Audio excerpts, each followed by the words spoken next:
ಬಂದು ಖುಷಿ ವಿಚಾರ ಅಲ್ಲ ಮೇಡಮ್, ನಂಗೆ ನಂಬಿಕೆ ಇದೆ. ಹೇಳಿ ಮೇಡಮ್, ಹೇಳಿ ಮೇಡಮ್. ನೀವು ಚಾಮುಂಡೇಶ್ವರಿ ತಾಯಿ ಅಂತೀರಿ, ನಿಮ್ಮ ಭಾವವನ್ನ ಗೌರವಿಸುತ್ತೇನೆ.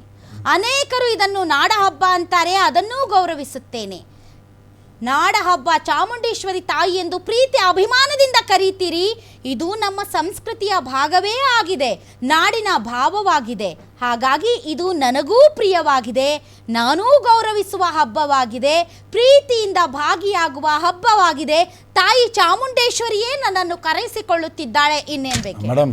ಇದು ನಾಡ ಹಬ್ಬ ಅಂತ ಹೇಳಿ ಅವ್ರಿಗೆ ಪ್ರೀತಿಯಿಂದ ಬರ್ತಾ ಇದ್ದಾರೆ. ನಂಗೆ ಚಾಮುಂಡೇಶ್ವರಿ ದೇವಿ ಬಗ್ಗೆ ನಂಗೆ ಭಕ್ತಿ ಇದೆ, ಶ್ರದ್ಧೆ ಇದೆ. ಮೇಡಮ್, ಎರಡೇ ಶಬ್ದ, ನನಗೆ ಅದು ಭಕ್ತಿ ಶ್ರದ್ಧೆ ಇದೆ ಅಂತ ಹೇಳ್ಬಿಟ್ರೆ ಏನ್ ಮೇಡಮ್ ಕಳ್ಕೊಳ್ತಾರೆ ಮೇಡಮ್? ನಾನು ಮೇಡಮ್ ಏನ್ ಕಳ್ಕೊಳ್ತಾರೆ ಮೇಡಮ್? ಏನ್ ಕಳ್ಕೊಳ್ತಾರೆ ನೀವು ಹೇಳಿ ಮೇಡಮ್? ತಾಯಿ ಚಾಮುಂಡೇಶ್ವರಿ ನನ್ನನ್ನು ಕರೆಸಿಕೊಳ್ಳುತ್ತಿದ್ದಾಳೆ ಅಂದ್ರೆ ಅರ್ಥ ಇಡೀ ರಾಜ್ಯದಲ್ಲಿ ಇದ್ರ ವಿರುದ್ಧ ಒಂದು ಚರ್ಚೆ, ಅವ್ರನ್ನ ಇನ್ವೈಟ್ ಮಾಡಿದಂಗೆ ನಡೀತಾ ಇದೆ. ಇಷ್ಟು ಚರ್ಚೆಗಳಿಗೆ ಅವಕಾಶ ಮಾಡೋ ಬದಲು, ಇಲ್ಲ ನನಗೆ ತಾಯಿ ಭುವನೇಶ್ವರ ಬಗ್ಗೆ ಆಗಲಿ ಚಾಮುಂಡೇಶ್ವರ ಬಗ್ಗೆ ಭಕ್ತಿ ಇದೆ, ಶ್ರದ್ಧೆ ಇದೆ ಅಂತ ಹೇಳ್ಬಿಟ್ರೆ ಎರಡು ಶಬ್ದ ಮೇಡಮ್. ಹಂಗಲ್ಲ ಮೇಡಮ್, ಹಂಗಲ್ಲ. ಇದು ಜನಗಳ ಭಾವನೆ, ಕರ್ನಾಟಕ ರಾಜ್ಯದ ಜನಗಳ ಭಾವನೆ, ವಿಶೇಷವಾಗಿ ಹಿಂದೂಗಳ ಭಾವನೆ. ಇದು ಹಿಂದೂಗಳ ಭಾವನೆ ಒಂದು ಮೇಡಮ್. ಎರಡನೇದು, ಇವ್ರು ಬೂಕರ್ ಪ್ರಶಸ್ತಿ ತಗೊಂಡಿದ್ದಂತಾನೆ ಇವತ್ತು ಅವ್ರನ್ನ ಕರೀತಾ ಇರೋದು. ಇವ್ರ ಜೊತೆ ನಲ್ಲಿ ದೀಪಾ ಬಸ್ತಿ ಅವ್ರಿಗೆ ಬರ್ಲಿಲ್ವಾ? ಯಾಕೆ ಅವ್ರನ್ನ ಕರೆದಿಲ್ಲ ಮೇಡಮ್ ಸರ್ಕಾರದವರು? ಕನ್ನಡದಲ್ಲಿ ಬರ್ದಿದ್ದಾರೆ ಅಂತ ಅವರನ್ನ ಆಯ್ಕೆ ಮಾಡಿದ್ದಾರೆ, ಕನ್ನಡಕ್ಕೋಸ್ಕರ ಅವರು ಬುಕರ್ ಪ್ರಶಸ್ತಿ ತಂದಿದ್ದಾರೆ. ಅದ್ರ ಬಗ್ಗೆ ನಮಗೂ ಖುಷಿ ಇದೆ, ಹೆಮ್ಮೆ ಇದೆ ಮೇಡಮ್. ದೀಪಾ ಬಸ್ತಿ ಅವ್ರ ಬಗ್ಗೆ ಗೌರವ ಇದೆ. ಇದು ಕನ್ನಡ ಯಾಕೆ ಕರೆದಿಲ್ಲ? ಅದಕ್ಕೆ ಪ್ರಶ್ನೆ ಉತ್ತರ ಕೇಳಲಿ ಸರ್ಕಾರ. ದರ್ಶನ್ ಹೇಳಿ ಅದನ್ನ. ದೀಪಾ ಬಸ್ತಿ ಯಾಕೆ ಕರೆದಿಲ್ಲ? ಶ್ರೀನಿವಾಸ್ ಅವ್ರನ್ನ ಕರೆದ್ರಿ, ಪ್ರತಾಪ್ ಸಿಂಹ ಅವ್ರನ್ನ ಕರೆದಿಲ್ಲ. ಅವರೇ ತಾನೇ ಜಾಸ್ತಿ ಫೈಟ್ ಮಾಡ್ತಿರೋದಂದ್ರೆ ನಾ ಏನ್ ಹೇಳಿ? ಅದಲ್ಲ, ದೀಪಾ ಬಸ್ತಿ ಅವರಿಗೆ ಯಾಕೆ ಸಮಾನವಾದಂತ ಅವಕಾಶ ಕೊಡ್ಲಿಲ್ಲ ಸರ್ಕಾರ? ಇವ್ರು ಯಾಕೆ ಕೊಡ್ಲಿಲ್ಲ ಅಂದ್ರೆ, ಇವ್ರಿಗೆ ಒಡೆದು ಆಳುವ ನೀತಿನಲ್ಲೇ ನಂಬಿಕೆ ಇರೋದು ಕಾಂಗ್ರೆಸ್ಗೆ. ಇವ್ರಿಗೆ ಅಪೀಸ್ಮೆಂಟ್, ಅಲ್ಪಸಂಖ್ಯಾತರ ವಿಶೇಷವಾಗಿ ಮುಸಲ್ಮಾನರ ತುಷ್ಟೀಕರಣದ ಬಗ್ಗೆ ನಂಬಿಕೆ ಇರೋದು. ಆ ವೋಟ್ ಬ್ಯಾಂಕ್ ಉಳಿಸ್ಕೋಬೇಕು. ಹೀಗಾಗಿ ಈ ಸರ್ಕಾರ ಬಂದ್ 2 ವರ್ಷ 8 ತಿಂಗಳು ಮುಷ್ತಾಕ್ ಅವರನ್ನ ನೀವು ಇದು ಅಲ್ಪಸಂಖ್ಯಾತರು ಅವರು ಇವರು ಅಂತ ಅವ್ರನ್ನ ಬ್ರ್ಯಾಂಡ್ ಮಾಡ್ತಾ ಇದ್ದೀರಾ. ನಾವು ಅದನ್ನ ಹೇಳ್ತಲ್ಲ, ಸರ್ಕಾರ ಮಾಡ್ತಾ ಇರೋದನ್ನ ಕಾಂಗ್ರೆಸ್ ಪಕ್ಷ ಮಾಡ್ತಾ ಇರೋದು.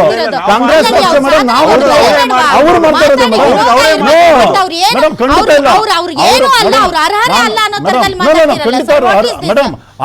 ಅವ್ರ ನಿಲುವು ಸಾರಿ ನೋ, ಅವ್ರ ನಿಲುವನ್ನು ಸ್ಪಷ್ಟಪಡಿಸ್ಲಿ ದೇವಿ ಬಗ್ಗೆ, ಚಾಮುಂಡೇಶ್ವರ ಬಗ್ಗೆ, ಭುವನೇಶ್ವರ ಬಗ್ಗೆ ಅನ್ನೋದೇ ನಮ್ಮ ಒತ್ತಾಯ. ಇದೊಂದು ಮುಲ್ಲಾ ಸರ್ಕಾರ, ಇದೊಂದು ತಾಲಿಬಾನ್ ಸರ್ಕಾರ. ನಾವು ಹೊಸ ಕಾನೂನು ತರ್ತೀವಿ, ದಸರಾ ಉದ್ಘಾಟನೆಗೂ ಕಾನೂನು ತರ್ತೀವಿ. ಯಾರು ಹೇಳಿದ್ ಮೇಡಮ್? ಅಶೋಕ್ ಅವ್ರು ಹೇಳಿದ್ದು. ಮೋದಿ ಅವರು ತಾಲಿಬಾನ್ಗೆ 200 ಕೋಟಿ ರೂಪಾಯಿ ಕೊಟ್ರಲ್ಲ, ಅದೆಂತ ಸರ್ಕಾರ? ಯಾವ ಸರ್ಕಾರ ಅವ್ರು ಹೇಳಿ? ತಾಲಿಬಾನ್ ಅನ್ನುವಂಥದ್ದು ಇವತ್ತು ಯಾರ ಆಳ್ವಿಕೆನಲ್ಲಿದೆ ಅಂತ ಗೊತ್ತಿರ್ತಕ್ಕಂಥ ವಿಚಾರ. ಇನ್ನೊಂದು, ಈ ರೀತಿ ಪದಪ್ರಯೋಗಗಳು ಮಾಡಿದರೆ ಖಂಡಿತವಾಗ್ಲೂ ಅಶೋಕ್ ಅವರು ಕೋರ್ಟ್ನ ಕಟ್ಕಟ್ಟೆಯಲ್ಲಿ ನಿಂತ್ಕೊಳ್ತಾರೆ. ನಾವು ಸಾಂವಿಧಾನಿಕ ಬದ್ಧವಾಗಿ ಪ್ರಜೆಗಳ ಮತಗಳಿಂದ ಆಯ್ಕೆಯಾಗಿರ್ತಕ್ಕಂತಹ ಸರ್ಕಾರ ಅಂದ ಮಾತ್ರಕ್ಕೆ ಜನರ ಭಾವನೆಗಳ ವಿರುದ್ಧವಾಗೂ ಕೂಡ ನಡ್ಕೊಳ್ಳುವಂಥ ಹಕ್ಕು ಅಧಿಕಾರ ನಿಮ್ಗಿಲ್ಲ.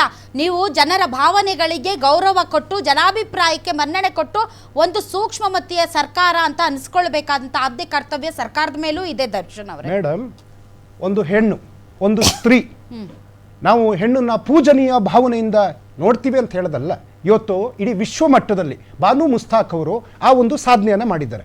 BJPಯವರ ಒಂದು ತರ್ಕ ಇತ್ತು, ಅವ್ರ ಜೊತೆ ನಾನು ಕೇಳಿದ್ರು, ಇನ್ನೊಬ್ರು ಯಾರು ಅನುವಾದ ಮಾಡಿದ್ರು, ಅವ್ರನ್ನ ಕರೆಸ್ಬೇಕು ಅಂತ ಹೇಳಿ. ಮೇಡಮ್, ಕುವೆಂಪು ಅವರಿಗೆ ಜ್ಞಾನಪೀಠ ಬಂದಿದೆ, ಅವರ ಕೃತಿಗಳು ಬೇರೆ ಬೇರೆ ಭಾಷೆಗಳಿಗೆ ಭಾಷಾಂತರ ಆಗ್ತದೆ. ಆದರೆ ಎಲ್ಲರೂ ಕುವೆಂಪು ಆಗ್ಲಿಕ್ಕೆ ಸಾಧ್ಯ ಇಲ್ಲ.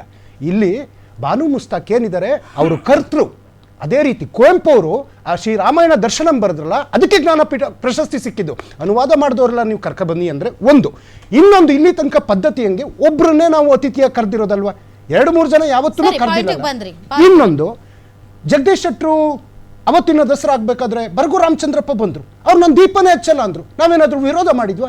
ಅವರ ಆಯ್ಕೆ, ಅವರ ಭಾವನೆ. ಹಾಗಂತೇಳಿ ಇವತ್ತು ಸಾಧಕಿಗೆ ಅವಮಾನಿಸುವಂಥ ಕೆಲಸ. ಯಾಕೆಂದರೆ ಬಾಬಾ ಸಾಹೇಬರು ಅವತ್ತು ಯಾಕೆ ರಾಜೀನಾಮೆ ಕೊಟ್ಟರು ಅಂತಂದರೆ, ಅವತ್ತು ಹೆಣ್ಣು ಮಕ್ಕಳಿಗೋಸ್ಕರ ಹಿಂದೂ ಕೋಡ್ ಬಿಲ್, ಅದಕ್ಕೂ ವಿರೋಧ ಮಾಡಿದ್ರು ಇವರು ಪೂರ್ವಜರು.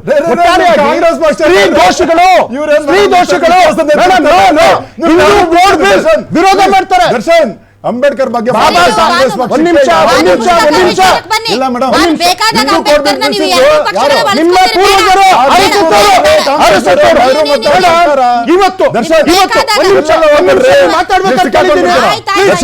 ಎಲ್ಲೆಲ್ಲ ಹೋಗ್ಬೇಡಿ. 1782ರಿಂದ 1799 ತನಕ ಟಿಪ್ಪು ಸುಲ್ತಾನ್ ಸಮೇತ ಶ್ರೀರಂಗಪಟ್ಟಣದಲ್ಲಿ ಇದೇ ದಸರಾವನ್ನು ನಡೆಸಿದ್ದಾರೆ. ಸರ್ ಮಿರ್ಜಾ ಇಸ್ಮಾಯಿಲ್ ಅವ್ರನ್ನ ಮಹಾರಾಜರು ಅಂಬಾರಿ ಮೇಲೆ ಕೂರ್ಸ್ ಕರ್ಕೊಂಡು ಅವಾಗ್ಲೂ ಗೌರವ ವಿವಾದ ಕೊಡ್ತಿದ್ದಾರೆ. ಆಗಿತ್ತು. ಇವತ್ತು ಅವಾಗ್ಲೂ ವಿವಾದ ಆಗಿತ್ತು. ಮೇಡಮ್, ಅವಾಗ್ಲೂ ವಿವಾದ ಇಂಥವ್ರಿದ್ರೆ ಆಗಿತ್ತು. ಎಲ್ಲಾದ್ರೂ ವಿವಾದನೆ. ದರ್ಶನ್, ಇಂಥವ್ರಿದ್ರೆ ದರ್ಶನ್. ಮೇಡಮ್ ನಮಗೆ ನಾವು ಕೋಲ್ಪುರ್ ಅವರ ಸರ್ವ ಜನಾಂಗದ ಶಾಂತಿಯ ಅಯ್ಯೋ, ಅದು ಹಿಂದೂ ಶಾಸಕರಲ್ಲ. ಹಿಂದೂಗಳ ಶಾಸಕರು. ಹಿಂದೂಗಳ ಶಾಸಕರು. ಮೇಡಮ್, ಮುಸ್ಲಿಮ್ಗೆ ಇವ್ರು ದಿನ ಬೆಳಗಾದ್ರೆ ಹಲಾಲು, ಹಿಜಾಬು, ಟೋಪಿ, ಕಡ್ಡ, ಬುರ್ಕಾ, ಅವ್ರು ತಿನ್ನ ಆಹಾರ, ಅವ್ರು ತೊಡ ಬಟ್ಟೆ ಏನ್ರಿ ಇದು? ಹಿಂದೂಗಳ ಶಾಸಕರೇ, ಇವತ್ತು ಪ್ರತಾಪ್ ಸಿಂಹನ್ಗೆ ನಾವು ಹೇಳ್ತಾ ಇದ್ವಿ ತಪ್ಪು ಮಾಡ್ತಾ ಇದೀರಿ ಅಂತ. ಇವತ್ತು ಕೋರ್ಟ್ ಮೂಲಕ ಬಂದಿದೆ. ಸರ್ ನೋಡಿ, ನಾನು ಕೇಳಿದ್ದೀನಿ ಅಣ್ಣ ಶ್ರೀನಿವಾಸ್ ಅಣ್ಣ ಕೇಳಿದ್ದೀನಿ. ಬೇರೆಯವ್ರು ಮಾತಾಡ್ಬೇಕು, ನಾವು ನಿಮ್ಗೆ ಯಾವ ರೀತಿ ಗೌರವ ಕೊಡ್ತೀವಿ, ಸೇಮ್ ಡೆಕೋರಮ್ ಇಟ್ಕೊಳ್ಳಿ. ಒಂದ್ ನಿಮಿಷ ಹಂಗೆ ನೀವು ಹಿಂದೂಗಳಿಗೆ ಒಂದ್ ನಿಮಿಷ ಶ್ರೀನಿವಾಸ್ ಹಿಂದೂಗಳನ್ನ ಸೇರಿಸಿ ಅಂದ್ರೆ ರೀ ಇಲ್ಲಿಯವರೆಗೆ ಎಲ್ಲ ಹಿಂದೂಗಳೇ ಉದ್ಘಾಟನೆ ಮಾಡಿರೋದು. ಒಬ್ಬ ನಿಸಾರ್ ಅಹಮದ್, ಈಗ ಬಾನು ಮುಷ್ತಾಕ್ ಬಿಟ್ರೆ ಹಿಂದೂಗಳನ್ನ ಸೇರಿಸಿ ಅಂತ ಯಾಕೆ 2017ರಲ್ಲಿ ಡಾಕ್ಟರ್ ನಿಸಾರ್ ಅಹಮದ್ ಅವರನ್ನ ಇದೇ ಸಿದ್ದರಾಮಯ್ಯ ಅವಾಗ್ಲೂ ವಿರೋಧ ಮಾಡಿದ್ರು.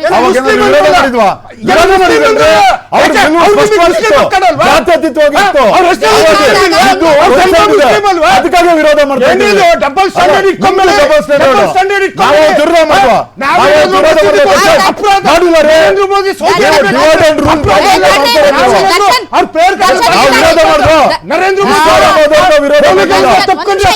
ಬೇರೆ ಇನ್ನೂ 3 ಜನ ಇದ್ದಾರೆ. ಒಂದ್ ನಿಮಿಷ ಸ್ವಾಗತ ಮಾಡಿದ್ವಿ. ಆಯ್ತು, ಈಗ ಇದೇ ವಿಚಾರವನ್ನ ನಾನು ನಿಮ್ಗೆ ಕೇಳ್ತೀನಿ.